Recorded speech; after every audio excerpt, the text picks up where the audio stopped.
Masechet Horayot, Daf Gimel. We're discussing Par Ha'alem Davar Shel Sibur.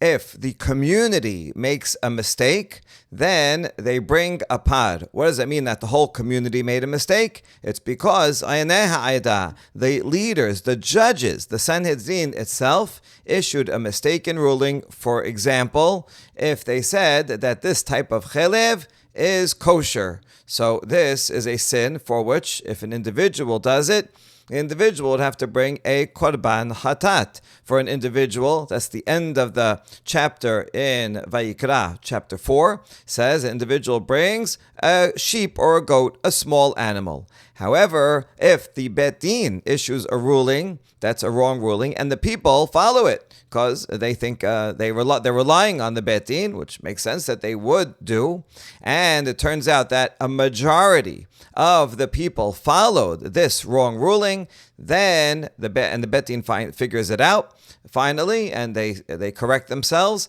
Then the Bet Din has to bring a korban, and they have to bring a large animal, a bull, par. So that's par ha'alem davar, a par, because if you're of a forgotten law, shel sibur, on behalf of the congregation. So that's what the Torah says. The Mishnah added an important point, which is, in such a case where the Bet Din issues a wrong ruling, mistakenly, and the majority of the people follow it, then the leadership brings the par, and the individuals who sinned do not bring a korban hatat. That's what the Mishnah says. If someone follows behorat Bet Din, patur, the individuals are exempt. Which makes sense. Why does everybody have to bring a par? The leaders are bringing the par on behalf of everybody because they made the mistake, and so the individuals do not bring any korban. Now we have a statement about this that's going to show this is actually only one opinion. Amar Rav Yehuda, Amar Shemuel. Zot Ibrei Rabbi Yehuda. Rav Yehuda says the name of Shemuel. This is Rav Yehuda bar Yechezkel, the second generation Amorah, the student of Shemuel, the first generation Amorah. There's Rav Yehuda and Rabbi Yehuda. So this is Rav Yehuda, the second generation Amorah, and he says that this Mishnah, our Mishnah, the first one of the Perek, is the opinion of Rabbi Yehuda. This Rabbi Yehuda is Rabbi Yehuda bar Ilai, the fourth generation Tana. Not Rabbi Yehuda Nasi, who was the fifth generation. This is Rabbi Yehuda bar Ilai, the student of Rabbi Akiva in the fourth generation. So, Rav Yehuda, and then Shemuel says that our Mishnah is the minority opinion of Rabbi Yehuda bar Ilai, who says that the individuals who rely on the Bet Din do not bring a korban. Aval chachamim omerim yachid she'asa b'horat Bet Din chayav. The majority of chachamim say that the individual who follows the ruling of the court, the individuals also have to bring a korban chatat, their own personal one. Might Rabbi Yehuda. Now we want to bring a source. How do we know how do you know that Rabbi Yehuda says this? Here it is. Might Rabbi Yehuda detanya. Im nefesh achat techeta bishkaga ba'asota. Hare elu shelosha mi'otin.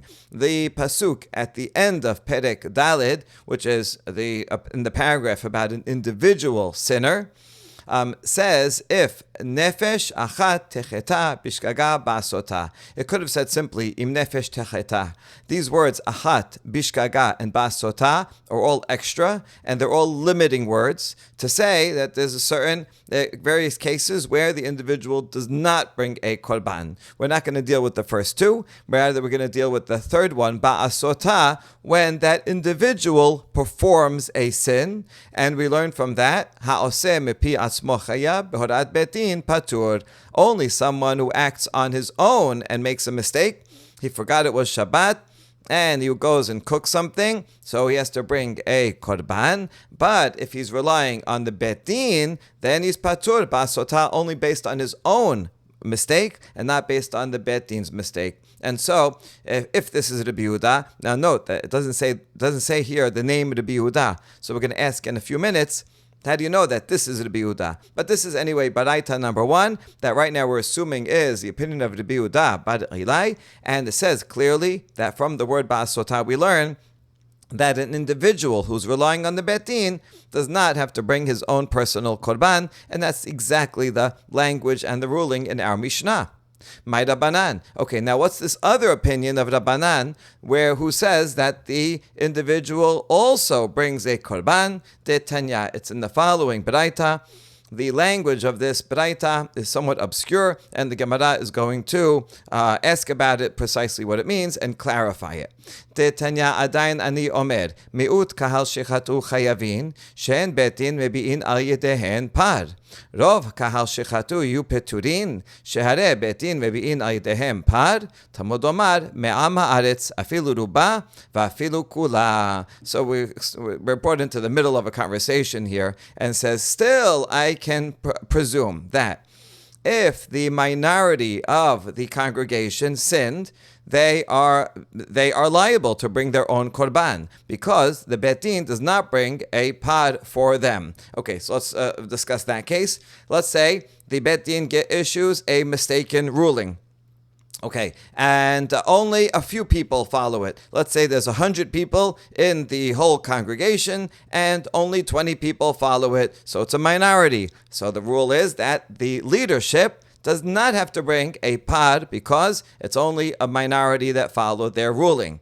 In that case, this Tana here is assuming that the people, the individuals, will have to bring a korban because it makes sense. When would they not have to bring a korban?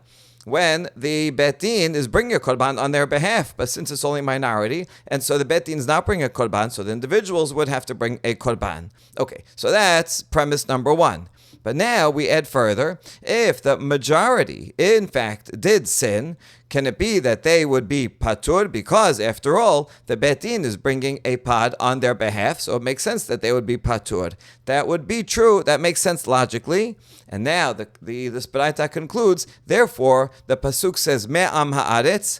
This is a pasuk in the last paragraph in the Perek Daled that's talking about an individual sin. Even though it's talking about an individual sin, im nefesh achat techeta, still it says me'am ha'aretz, from among the people, which sounds like it's a lot of people from the whole community.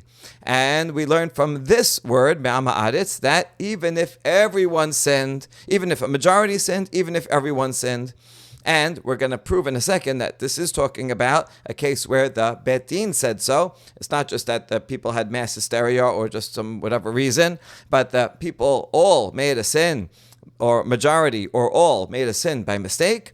Then they also have to bring a korban, an individual korban hatat. Each one has to bring it. And we learn that from the word me'am ha'aretz. Okay, so now we have to continue and analyze the logic of this baraita. B'mai. How are you learning this? What case is this talking about? Ilema b'shigat maaseh betin shelo b'hoda'ah betin mai abiditaihu shelo b'hoda'at betin mi maitu shelo b'hoda'ah. Is this talking about a case where the betin did not issue a ruling? Well, then if a betin did not issue a ruling, then what does the betin have to do? Why are you even saying that? Oh, in this case, the Bet Din does not when it's a minority, but in the case of the majority sin, Share Bet Din mevi'in, the Bet Din is going to bring a pod. If they didn't issue a ruling about it, then why would they bring a pod? So certainly, I can't be talking about that case.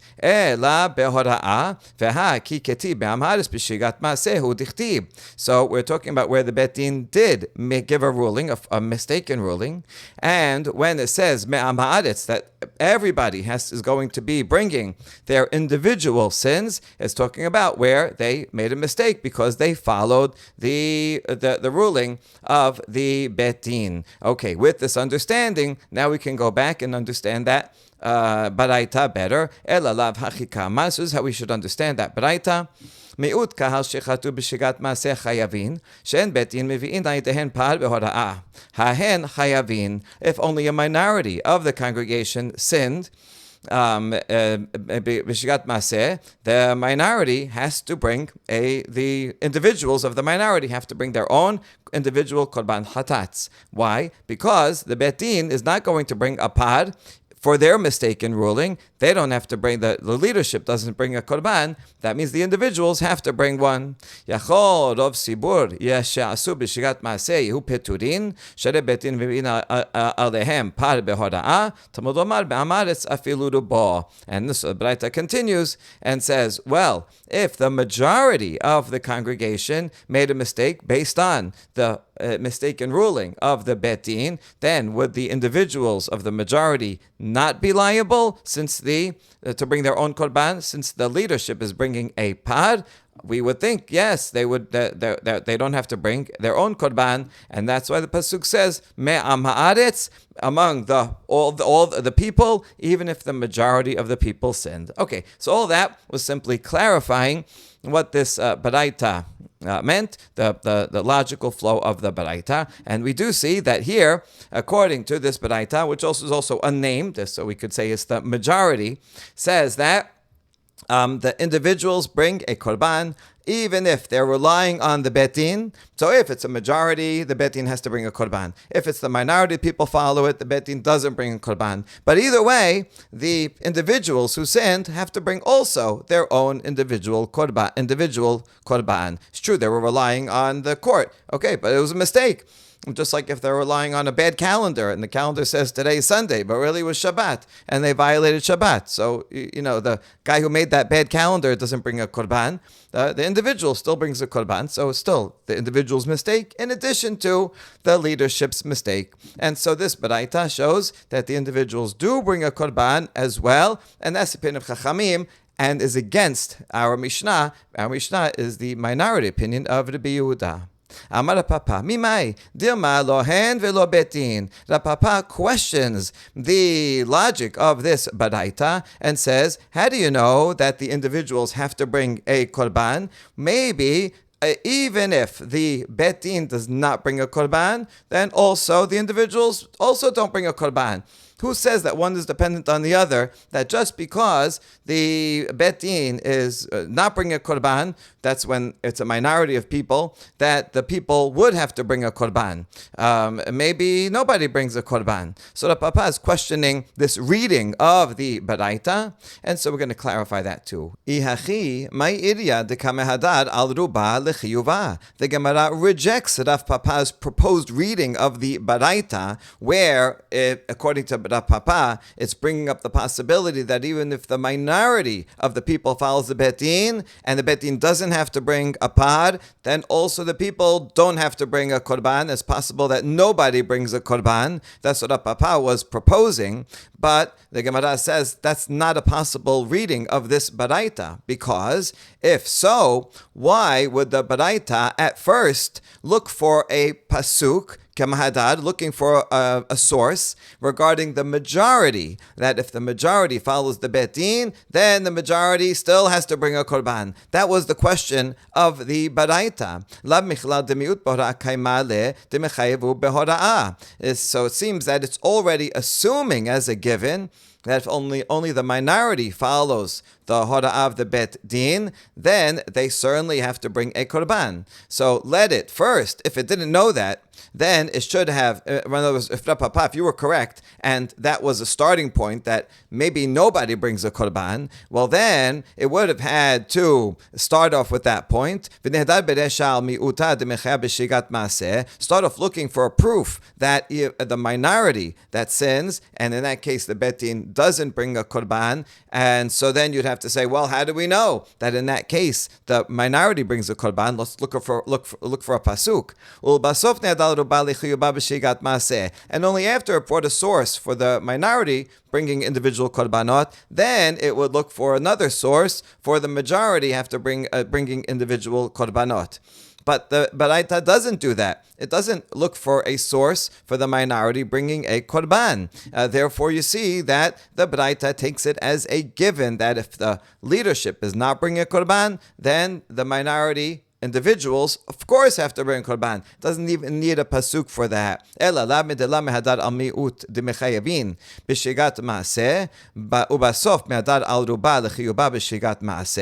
So therefore, it's a bit wordy, this part of the Gemara.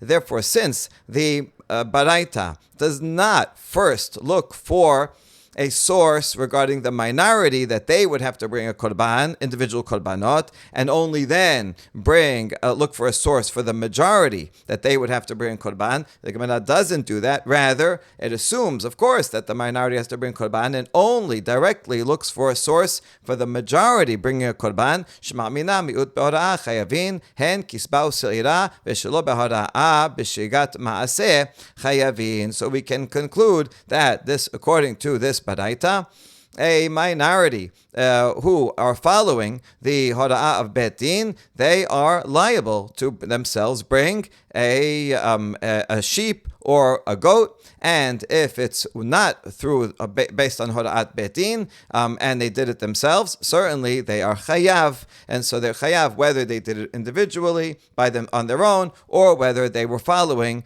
the Bet Din. They are for sure responsible when it's a minority that sinned, because in that case the leadership doesn't bring a betin, it doesn't bring a pod, and then it goes on and says, oh, but we do need a proof that when the majority follows the betin, and there the leadership does bring a pod, even so the individuals also have to bring their own korban hatats. Mikede tarvayu setametenan mimai de kamaita Rabbi Yehuda ubatraita Rabbanan emma ipechas. So now the Gemara asks, it's very nice you brought two baraitot, but both of them are anonymous. So why did you assume that the first one is the opinion of Rabbi Yehuda and the second one is the opinion of Rabbanan? Maybe it's the opposite. Man shemat le de darish miut ki hay gavna Rabbi Yehuda hi. And answer number one is, where do we find someone who makes a dirasha using this methodology, where you have three words that each are limitations and you can learn something from each one? Well, we see Rabbi Yehuda applying a similar methodology elsewhere. De Tanya, Rabbi Yehuda omer, Zot Torat ha'olah hi, hare elu shelosha mi'utin. Regarding a korban olah, you have the word ha'olah. That means that you bring the whole thing and you put it up. But then there's three limiting words, the word Zot, the he of ha'olah, and the word he. And each of these comes to teach that although in general, once you put a korban olah on the mizbeach, even if there is a slight problem, b'di'avad, we leave it on the mizbeach and don't bring it down. However, there are three limitations to that rule, three cases where, even if it's put up, it's such a problem that we will take it off. And the three are a burnt offering slaughtered at night, a burnt offering whose blood was spilled before it was sprinkled, and an olah whose blood was taken outside of the courtyard. And this is the opinion of Rabbi Yehuda. So since he is the one that uses this type of methodology, and that's the same as what we find in the first baraita, it makes sense that Rabbi Yehuda is the author of the first baraita. A second answer. The second baraita that started with the words Adain ani omer, it's not possible to say that that is the opinion of Rabbi Yehuda. Because in that second baraita, it teaches that if the majority of the congregation sins based on the ruling of the Bet Din, then the Bet Din, the judges of the court, are the ones that are responsible to bring the pad he'elem davar shel chatat. Ve'i Rabbi Yehuda ha'amar sibur hu demaite Bet Din la ditnan Rabbi Yehuda omer shib'a shebatim shechatu mebi'in shib'a parim.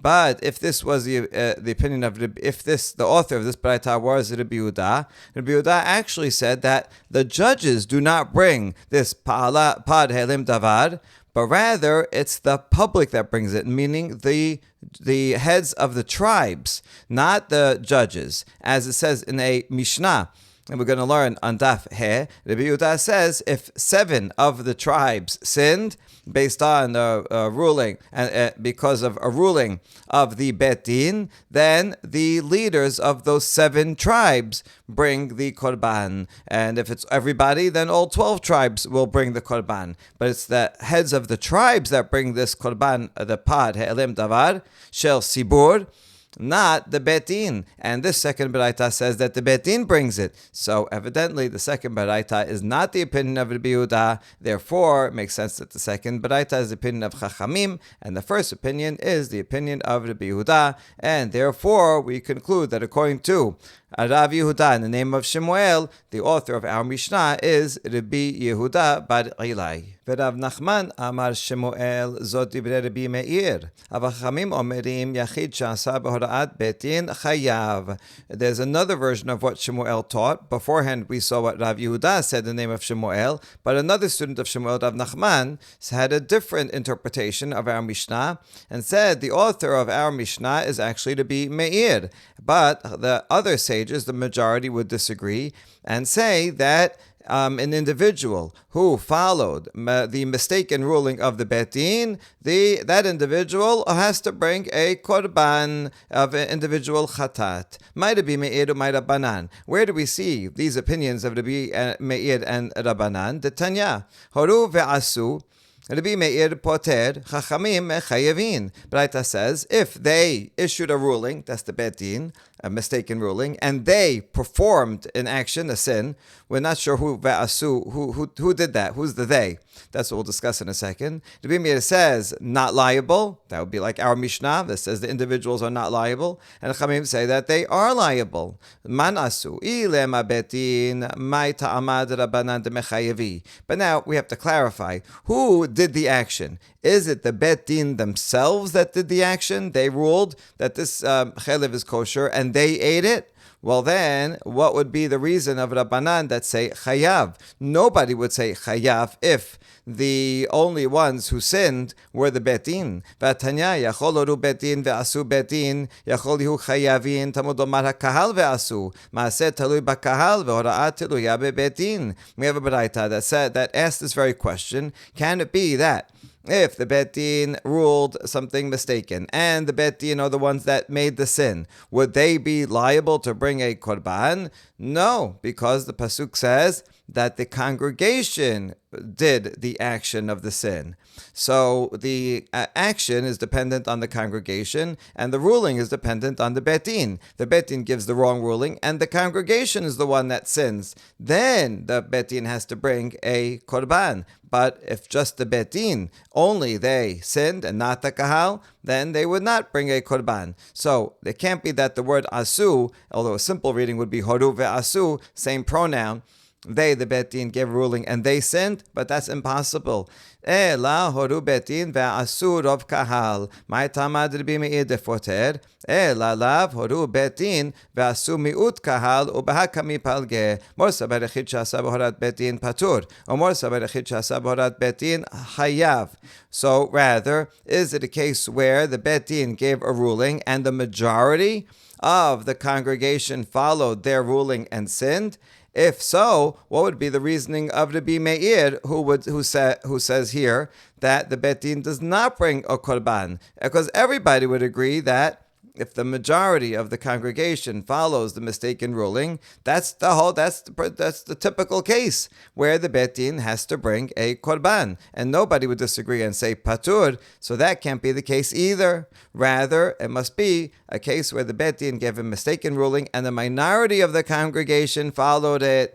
And what is the machloket? It's precisely this point. One sage, Rabbi Meir, says that if an individual followed the ruling of a Beit Din and he is part of a minority of the congregation, then the Beit Din, number one, does not bring a par because only a minority followed it, and the individual also does not bring an individual korban, chatat, because he was following the ruling of the Beit Din. He was relying on the Beit Din. So that is the ruling in our Mishnah. So you see that Rabbi Meir is the author of the Mishnah. And the sages, the majority, says that an individual who followed the ruling of the Beit Din, but it was only the minority of the kahal that did that, and so the Beit Din is not going to bring a par. Nevertheless, the individual brings his own korban, and that will be the majority opinion. So this baraita supports what Rav Nachman said in the name of Shemuel, that our Mishnah is only the minority opinion of Rabbi Meir, but Chachamim would disagree and say that the individual who relies on Beit Din brings a korban hatat.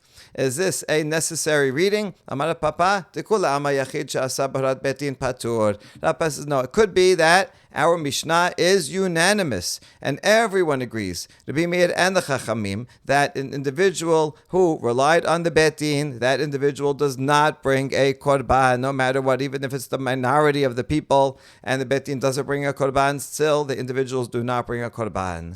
Ela Bet Din mashlim lerov sibur kami palge. And what about this baraita where they're arguing? Well, there's a number of other interpretations that we can give to this baraita. And about what the case they're discussing. And the first option is that they're discussing whether the members of the Bet Din will count towards deciding the majority. Let's say there's 100 people in the whole congregation, and 48 of the individual members followed the Bet Din's ruling and sin. Well, 48 is not a majority. But what if 3 of the members of the court also themselves followed their ruling and sinned? And so if you add them, then it would be 51. And then you would have a majority. That we can interpret this baraita, that is what the machloket is about. That Rabbi Meir says, no, we don't count the judges themselves. And Chachamim say, we do count the judges themselves. That's one interpretation. Mor sabar Bet Din mashlim l'rov sibur. The rabbis say, we do count them. And Mor sabar en Bet Din mashlim l'rov sibur. Rabbi Meir says, we do not count the judges towards a majority. And say, if they don't count, there's only minority, then there is no korban brought by anyone. Or another way to interpret this baraita, horu bet din v'asuru bo shel kahal uman chachamim Rabbi Shimon hi damar sibur maite bet ubetin maite. It could be that it's a case where the Bet Din issued a mistaken ruling and the majority of the people followed that ruling, and so in that case, that's why Rabbi Meir says that the individuals are not liable. That makes sense. They're not liable. That's exactly what it says in the Mishnah, and the majority of the rabbis agree with that.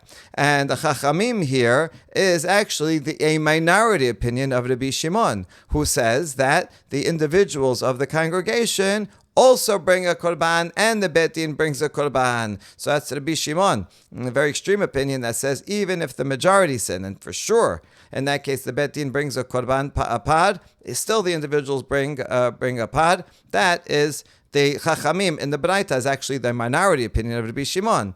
And the majority would be in agreement with the Mishnah. Or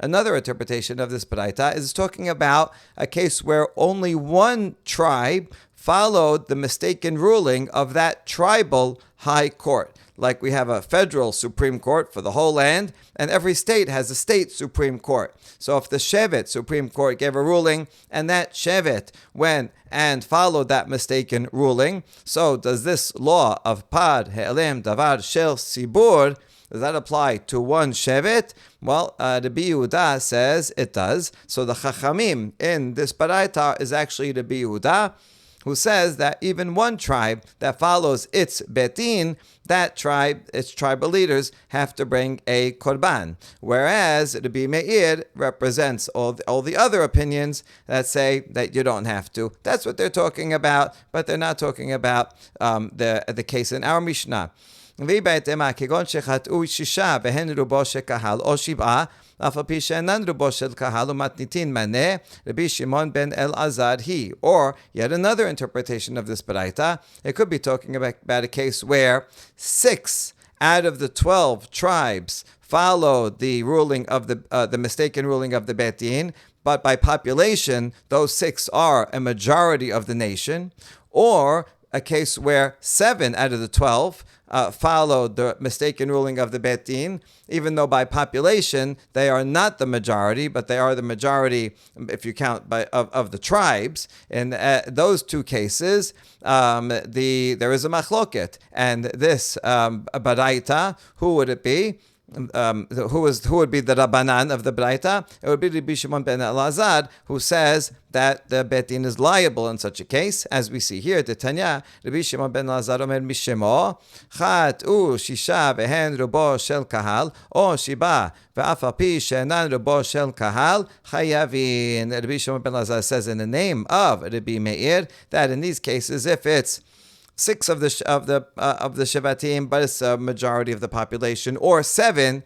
Although it's not the majority of the population, the Bet Din is liable to bring a korban. But that is a minority opinion about what Rabbi Meir says. And Rabbi Meir, otherwise, and other students say that Rabbi Meir would say it's patur in that case. And that's what the Baraita was talking about. That's the machloka between Rabbi Meir and Chachamim. Chachamim here represents Rabbi Shimon ben Elazar's report of what Rabbi Meir said. In any case, this is a totally different issue, not the case of our Mishnah. Therefore, this Baraita has nothing to do, and all these interpretations has nothing to do with the case of our Mishnah, and therefore there is no proof from this Baraita that our Mishnah is only the opinion of Rabbi Meir. Our Mishnah can in fact be the majority opinion. Amar Rav Aseh, Wara'ah halech acharov yoshevei Eretz Yisrael. Rav Aseh says, when you want to know the majority, did the majority of the people of the nation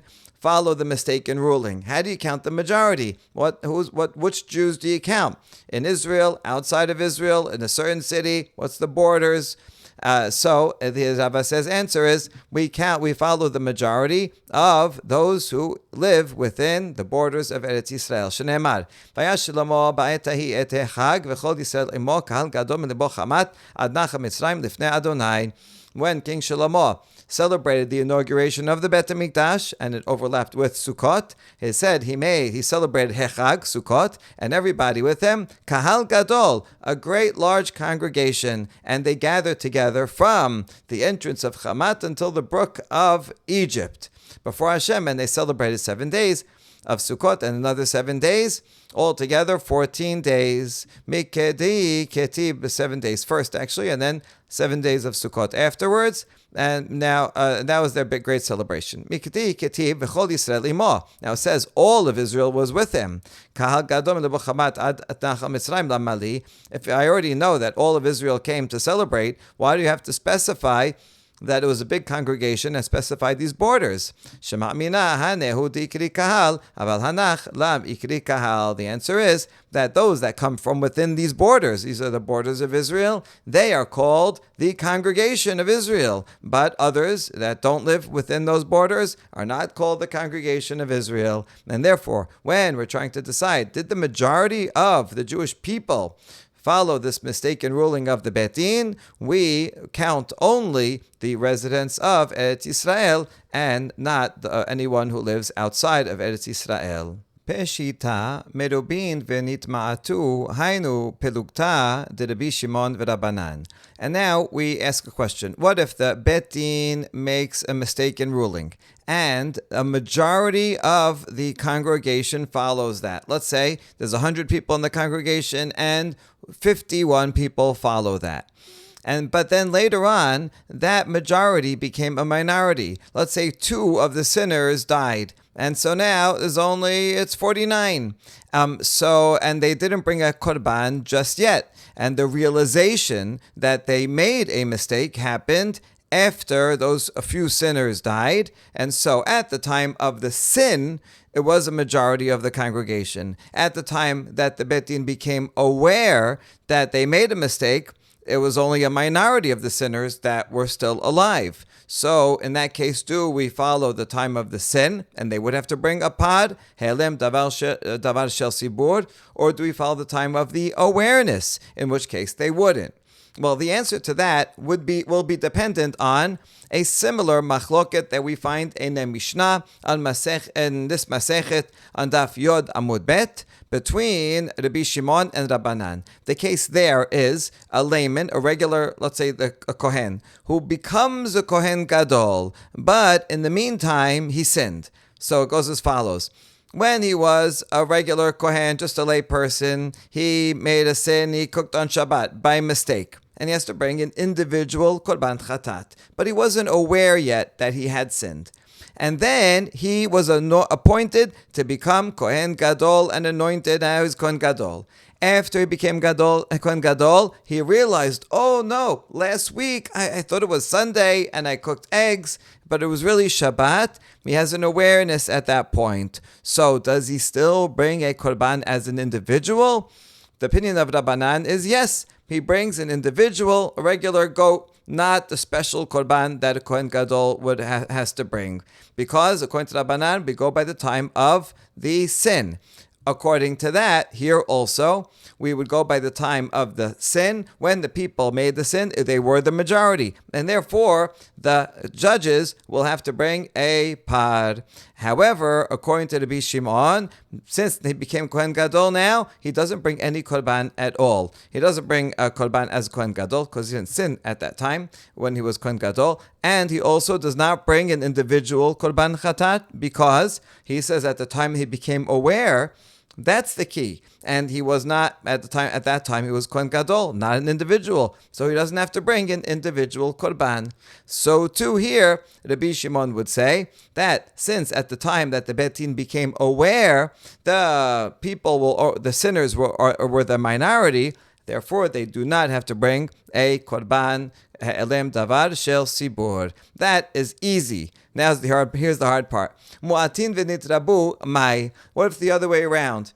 The Bet Din made a mistake in ruling, and only 49% of the people sinned and followed them. But then they became more. How did they become more? Well, some of the non-sinners died, some plague, and now the resulting population, the sinners, are the majority. Now, what do we say here? Mi peligi Rabbi Shimon v'Rabbanan, Rabbi Shimon dazil batar yedi'ah mechayev, Rabbanan dazle batar chatat patre. Would we follow the same machloket and say this also is a controversy between Rabbi Shimon and Rabbanan? Rabbi Shimon says we follow the time of the awareness, and at the time of the awareness, the sinners were the majority, so therefore the Bet Din has to bring a korban chatat, and Rabbanan say we go by the time of the sin, and at the time of the sin they were the minority, and therefore the Bet Din does not. Or maybe we would not say this. That's the question. And we answer, V'tizbera emor deshamat le Rabbi Shimon dazil af batar yedi'ah hechi dahave yedi'ah v'chata'a bechiyuv yedi'ah delo chata'a mi shemat le. Can you understand that Rabbi Shimon would say liable in a case like this where at the time of the sin it was only the minority and at the time of awareness they became the majority? I think Rabbi Shimon would say that the Bet Din would be liable in such a case? No way.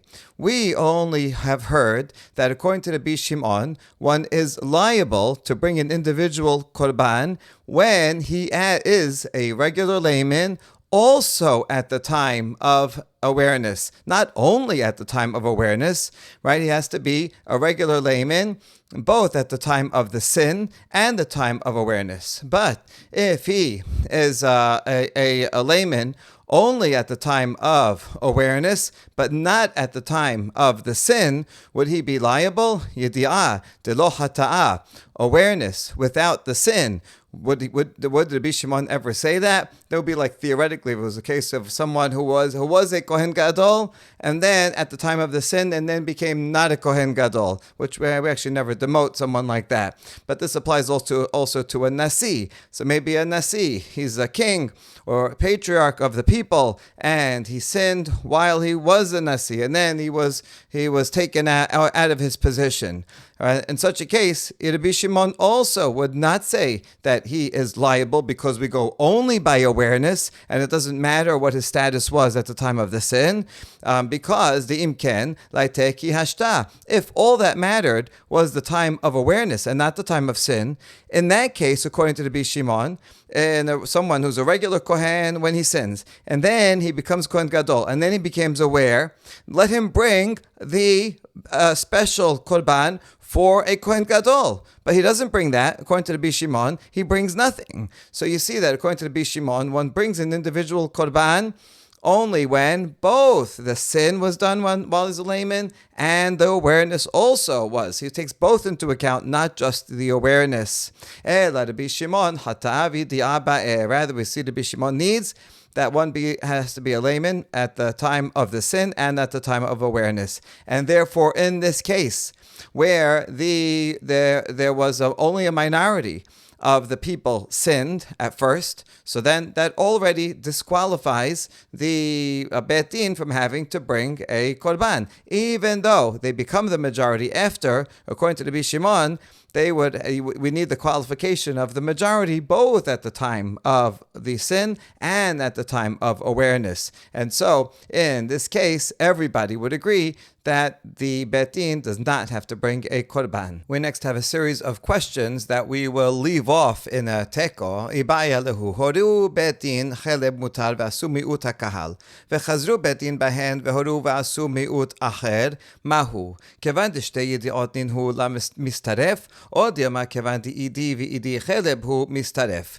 If a Bet Din gave a mistaken ruling that a certain type of cheleb is permitted and a minority of the congregation followed this ruling and ate such cheleb. But then the Bet Din realized and they said, oh, it's actually not kosher.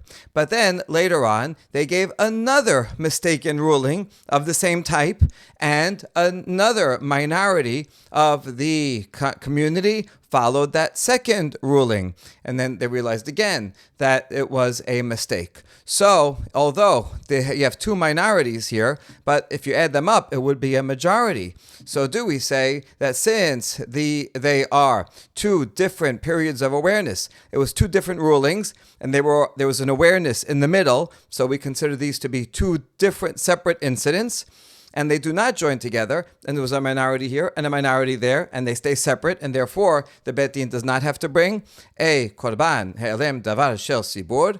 Or do we say that since both of them are regarding the same law of cheleb, that they do join together, and if you add up the populations, they add up to a majority, so then they do have to bring a korban. And if you'll decide regarding the first question that since both of the rulings were about chelev, so then they join together. What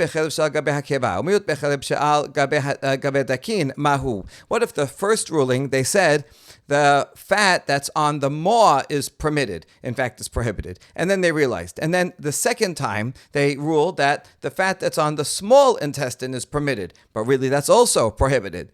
So in this case, do we say that since these two types of cheleb are learned from two different pisukim, and therefore they would not join together, each one had a minority, and this one had a minority, and they're not going to join together because we learn the prohibitions from different pisukim, so totally two different mistakes, two different incidents.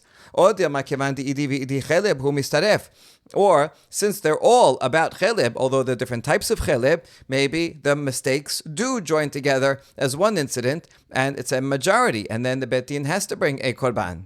And if you say that in the previous question, we look at the name cheleb, not at the pisukim that we learn it from, and it does join together. What if at first they made a mistake and they said cheleb is permitted, and the minority follows it, and then they realized, and then they said a ruling that blood is permitted, and then they realized, do those join together?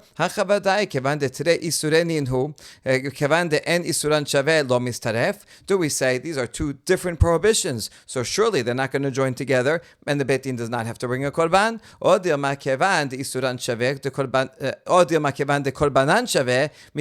Leave out those words isuran shaveh. They're different prohibitions, but they're the same korban. For both of them, you bring a korban chatat, and therefore we would join these two mistakes together, and we have a majority then, in which case they have to bring a korban. And if you say regarding the previous law that since it's the same korban, so they join together, what if they give a mistaken ruling regarding forbidden fat, and a minority follows that? They also give a mistaken ruling regarding idolatry, and a minority follows that. But if you add them together, it's a majority. In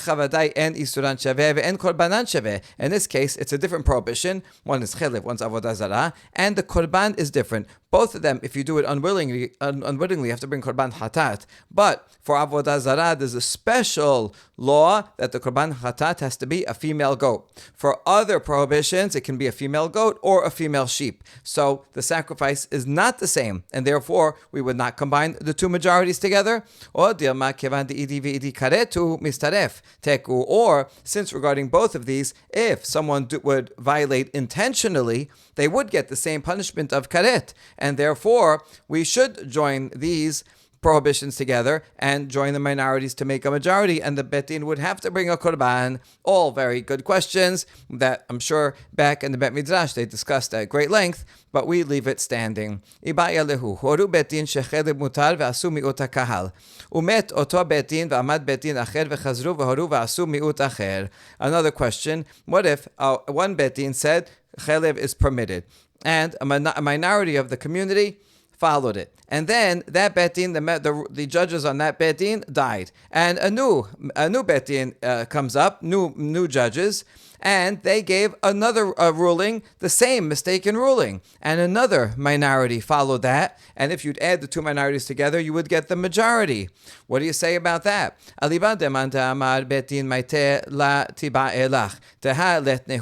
the answer will depend on a machloket we mentioned before of who is responsible to actually bring the korban. One opinion says that the judges themselves have to bring this pod. If you say the judges bring the pod, then there's no question here. The first judges are gone. They're dead. So surely they're not going to bring it. And the second ones, they start new. Rather, we're going to ask according to the other opinion we associated with Rabbi Yehuda earlier that says that it's the leaders of the tribes, the leaders of the congregation, they're the ones that have to bring the korban. So then what do we say? Sibur haka'eh. The congregation is still here. So even though the judges were swapped out, but the congregation is still there and is continuous, and therefore you join the two incidents together. And they would have to bring a korban. Or do we need an awareness of that very Bet Din? That they became aware that they made a mistake, and it was the majority that followed that Bet Din in order for the tzibur to have to bring a korban. And so here it was not the awareness of one Bet Din, but minority of this Bet Din and minority of that Bet Din, and therefore they would not join together. And this question also, teko, is left standing. Amar Rabbi Yonatan, me'ah sheyashvu lehorot en chayvin ad sheyoru kulan. Rabbi Yonatan rules that if there are 100 judges that sit together to give a ruling, and they give a mistaken ruling, those judges are not liable to bring a pad he'alem davar shel sibur unless it is a unanimous ruling. All 100 judges have to say that the chelev is permitted. If it's 99 against 1, then they do not bring a korban. Shene'emar, ve'im kol adat Yisrael yishku, ad she'yishku kulan, ad she'tifshot hora'ah bechol adat Yisrael. Because the pasuk says, if all of the assembly, this is the assembly of the judges, make a mistake in their ruling. It's only if they all make a mistake until that ruling disseminates throughout all of the assembly of Israel, all of the Sanhedrin. So that's pretty high bar. It means that it's going to be quite unlikely that all judges are going to make the mistake. Not one of them is going to even give a counter argument or to vote otherwise. So this would happen pretty rarely that the Bet Din would have to bring such a korban, according to the Yonatan. Amar Rav Huna bered Rav Hosha'ya, Hachi nami mistabera, debechol haTorah kola kaima lan rubo kechulo, v'acha ketib kol ha'eda ho'il v'kach, afilu hen me'ah. Rav Huna, son of Rav Hosha'ya, says, Rabbi Yonatan's ruling makes sense because in all of the rest of the Torah and all other laws, we have a general principle that a majority is the same as says the entire thing. And so therefore, the pasuk does not have to say kol adat Yisrael. If it just says im adat Yisrael yishku, then I would assume that it's the majority. The majority is considered like all of them. Why does it have to say kol ha'edah here? Oh, this extra word is coming to say that it actually has to be unanimous, even if it's 100. You don't need 100 for any laws.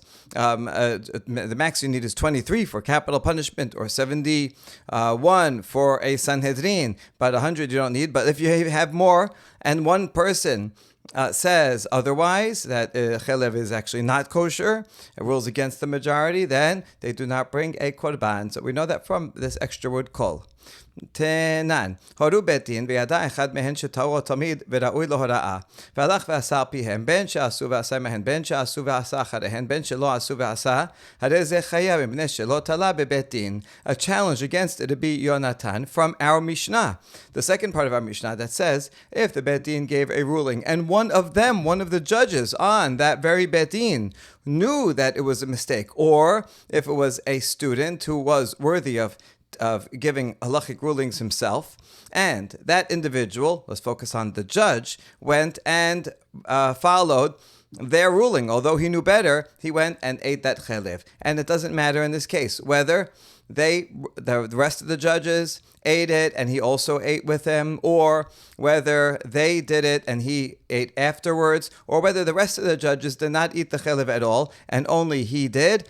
That judge is liable because he was not relying on Beit Din. He knew better. He knew the Beit Din was wrong, and he went ahead and sinned anyway. Now, Hu dechayav ha'acher patur. We learn from here that that individual judge is liable to bring his own offering because he has to know better. But that means that other people, other individuals who follow this ruling, they would not be liable. How come an individual is not liable? Because this is considered a valid ruling, such that if they gave that ruling and the majority went and followed it, then the Beit Din would have to bring a korban. Ve'amai ha lo nigmera hora'ah. Why is that? According to Rabbi Yonatan, you have this one individual who knew that they were wrong, so presumably that means he voted against the majority, and if he voted against the majority, then it would not be an official ruling for this law, that the Beit Din would be liable to a korban, because you said that if even one person says that the cheleb is in fact non-kosher, and even if the majority of people follow it, then they do not bring a korban. So how come the majority would be not liable to bring individual korbanot, which implies that the Beit Din would bring their korban olah, their korban hatat, even though there was one dissenter. We're talking about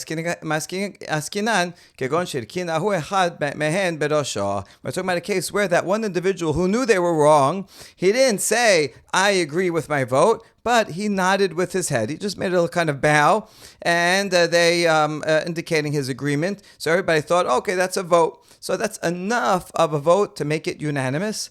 Although he didn't express himself explicitly and say that I fully agree with it, because in fact he did not agree with it. So, but that nodding of his head is sufficient to make it unanimous, such that it is an official ruling. And even though he privately did not agree with it and went ahead and ate, even though he knew that they were wrong. But that's the case. Tashema. Now we're going to reject this possibility because we have another Mishnah coming up later that says Horu Bedin. וידע אחד מהן שטעו ואמר להן טועין אתם הרי אלו פיטורים. If a Beit Din made a ruling and one of the judges knows that they made a mistake and he told them, listen, my colleagues, you are mistaken, then they do not bring a korban because he told them so. Ta'amad amar lehen to'in atem de piturin. So we see that why do they not bring a korban? To korban hatat shel sibur, because he told them out loud, so therefore they don't have to bring a korban. Hashatik mishtik hayavin vegamar lahora'ah. That means if he was quiet and didn't say anything at all, then they would be liable and it would be an official ruling. They have to bring a korban. V'amai lohoru kulan. But why is that? They didn't all give the ruling. He was quiet. He didn't say, yes, that's the rule. This chelev is permitted. Amri hachinami kigon shirkin berosho. Oh, we can explain this also, that although he didn't say, yes, I agree, I vote yes, but he nodded his head, and everybody took that as agreement, and that's sufficient to be unanimous, even if he didn't say explicitly that he is in agreement. If he said explicitly, you are wrong, then it would in fact not be unanimous, and they would not have to bring a korban.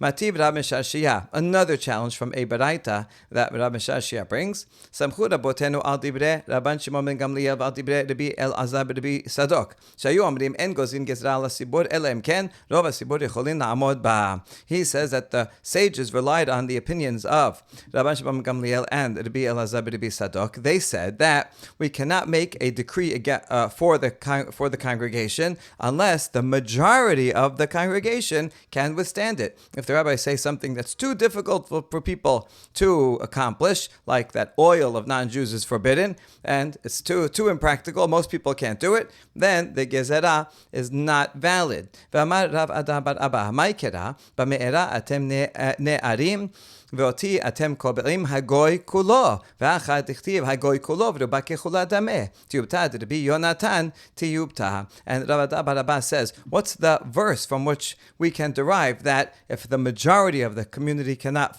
follow a decree, then it is not valid?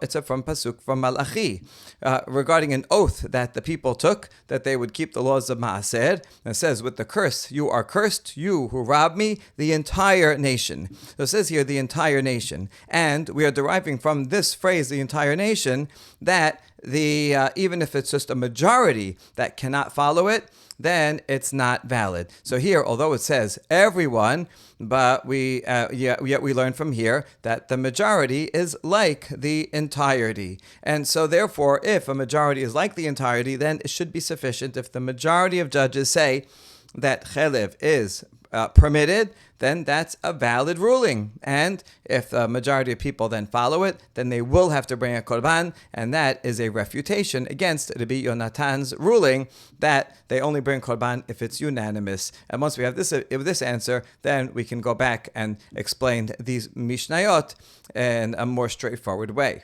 Okay, but now back to the question, because we said the pasuk says kol adat, which sounds like everybody. That's where we learned that it has to be unanimous. So then, why does it say kol adat, if not to teach that it's unanimous and the majority is sufficient? It's to teach us that you need all the judges present when the ruling is given, and then we follow the majority. So if they're all present, if you have a quorum, then it's a valid ruling. But if the judges went for a walk, and they're not present during the voting, then that's not a valid ruling, and if it was a mistaken ruling, they would not bring a korban. Amar Rabbi Yoshua, asara sheyoshavin badin, kolad talui besavad kulan, pishita hakamash malan tafilu tamid bifnei rabbo. Rabbi Yoshua says, if you have 10 judges, maybe more than you need, and they're all sitting and judging a case, each one of the judges should feel as if there is a metal collar around his neck.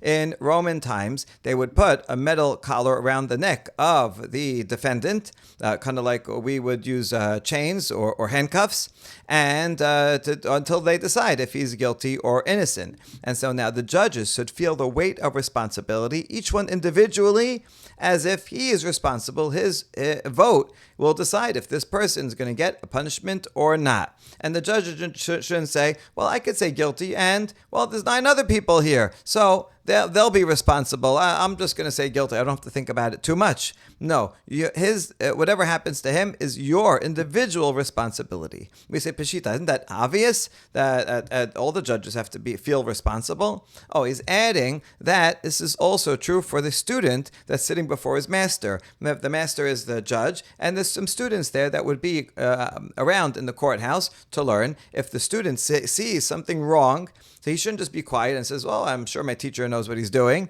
Rather, no, this is a serious matter. He should raise his hand and say, teacher, what about this with this ruling? All right, did you consider that? And he should not be quiet. Even the student should feel the weight of responsibility for the judgment. Rav Huna, And Rav Huna, when he would go to court to be in judgment, he would bring 10 people who were reciters of Mishnayot and Baraita, 10 professional memorizers, with him to sit before him as partners, to make sure that in case he made a mistake or anything, they would catch it. And furthermore, so that they would carry a splinter from the beam. In other words, he didn't want to take the weight of responsibility all upon himself, so he had 10 other colleagues come, and that way when they make a judgment, if it would be wrong, he would be 10% responsible, and so he could share the burden. Rav Ashe ki havu maite terefta lekame maite asara tabache mimata machsiya umotiv kame amar ki hecha te nimteyan shiba mikashuta. And similarly, Rav Ashe, if someone brought an animal before him to decide if it's a terefa or not, although he was a great sage, and I'm sure he could have decided by himself, but he wouldn't do that. He would bring 10 shochatim from Mata Mechseya to sit before him, and they would go and examine the lungs and examine all the parts of the body before he made a decision, because here also he said, I will get a splinter from the beam, and I will get just a small portion of the responsibility. I don't want to take all the responsibility upon my own shoulders. Let's leave the next Mishnah for tomorrow's daf. Baruch Adonai le'olam. Amen ve'amen.